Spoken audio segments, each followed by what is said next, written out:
Hello dear students. आज मैं Vladimir Putin जो रूस के राष्ट्रपति हैं और अमेरिकी राष्ट्रपति डोनाल्ड ट्रंप का जिक्र करूंगा। आप सभी लोगों को पता होगा कि डोनाल्ड ट्रंप साहब ग्रीनलैंड को अमेरिका के अधीन करना चाहते हैं।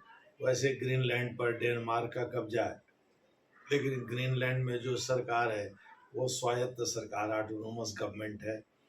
वहाँ के प्रधानमंत्री ग्रीनलैंड के न्यूट बोरुगेडे हैं, जो कि इनुइट अटक आर्टिकलिट पार्टी के नेता हैं। फिर से सुन लीजिए, वहाँ के प्रधानमंत्री, जो कि वहाँ ऑटोनोमस सरकार है, सरकार का मुखिया एक्चुअली प्रधानमंत्री होता है, वो वहाँ के प्रधानमंत्री न्यूट बोरुक इगेडे हैं। वो न्यूट बोरुक एगेडे, जो कि इनुइट अटक ATAQ अटक काटी ग्लिट पार्टी अटकाटी ग्लिट पार्टी के ATAQ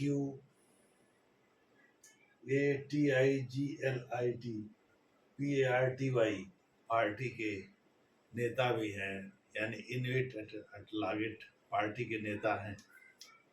न्यूट बोरुक इगेडे वही वहाँ के प्रधानमंत्री हैं ग्रीनलैंड के। सैद्धांतिक रूप से वह एक प्रकार से डिपेंडेंसी है डेनमार्क का, लेकिन वहाँ स्वतंत्र रूप से काम करती है सरकार, ऑटोनोमस है।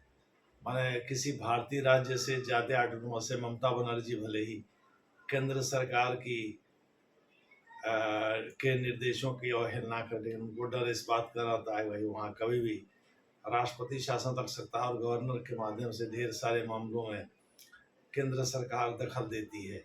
पुनः भारतीय राज्यों के पास डिफेंस और विदेश संबंधी मामले नहीं होते, जबकि वहाँ ग्रीनलैंड की सरकार के पास डिफेंस और विदेश मामले भी हैं, और वो बहुत सारे मामलों में ऑटोनोमस है। आप कह सकते हैं बृहत्तर ऑटोनोमी, ग्रेटर ऑटोनोमी है।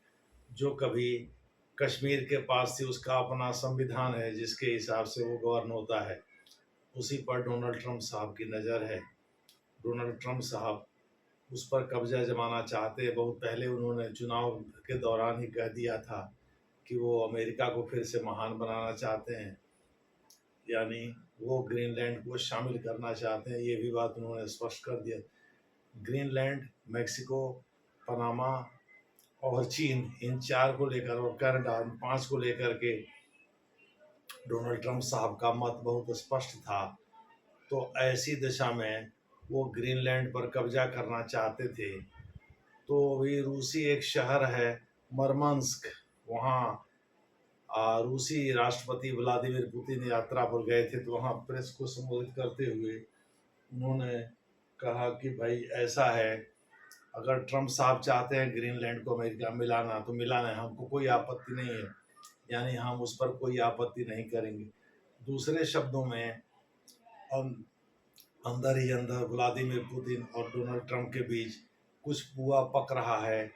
यह उसी समय स्पष्ट हो गया था जब रूस के बचाव में डोनाल्ड ट्रंप साहब ने यूक्रेन के राष्ट्रपति वोलोदिमीर ज़ेलेंस्की को ओवल ऑफिस व्हाइट हाउस में झिड़की दे दिया था।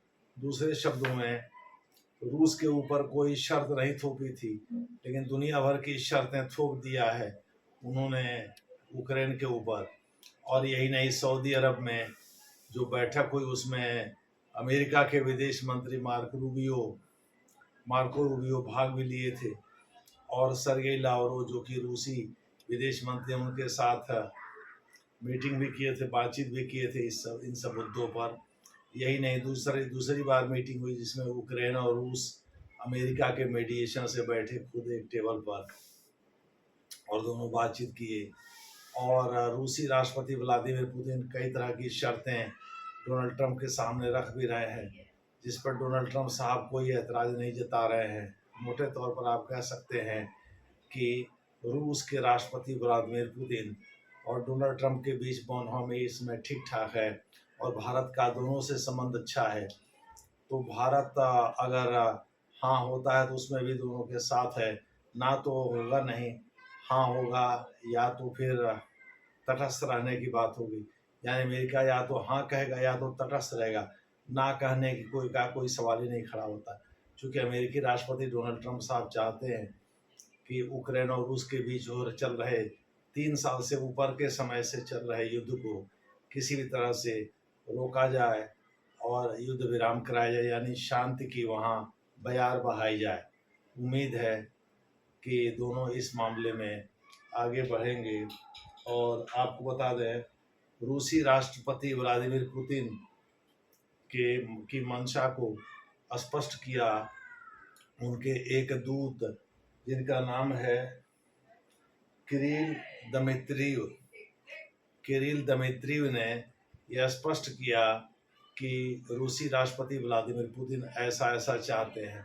दूसरे शब्दों में, अगर ग्रीनलैंड पर अमेरिका कब्जा करता है तो रूस को कोई आपत्ति नहीं होगी, यानी रूस डेनमार्क के साथ खड़ा नहीं होगा। डेनमार्क निश्चित रूप से इसका विरोध करेगा। इसीलिए यूरोप में डोनाल्ड ट्रंप के खिलाफ एक अलग तरीके की बयार बह रही है। लेकिन इन सब के बावजूद रूस और अमेरिका के बीच बोनहोमी को देखते हुए यही लगता है कि दोनों एक दूसरे के करीब आ रहे हैं, और जो बाइडेन के समय जो कड़वाहट दोनों देशों के बीच बन गई थी उसको दूर करने की कोशिश कर रहे हैं। तो इस प्रकार से रूसी मरमंस्क शहर में जो कुछ भी व्लादिमीर पुतिन ने कहा, उसे उन्हीं के दूत एक किरिल दमित्रिव है, वो इस बात को मीडिया पर्सन्स को बता रहे थे कि व्लादिमीर पुतिन साहब जो रूस के राष्ट्रपति हैं, उनकी मंशा ये अमुक अमुक है और वो ऐसा चाहते हैं। देखना है आगे क्या होता है, क्या अमेरिका ग्रीनलैंड पर कब्जा करता है या नहीं करता है। देखना होगा कि आगे क्या होता है। धन्यवाद।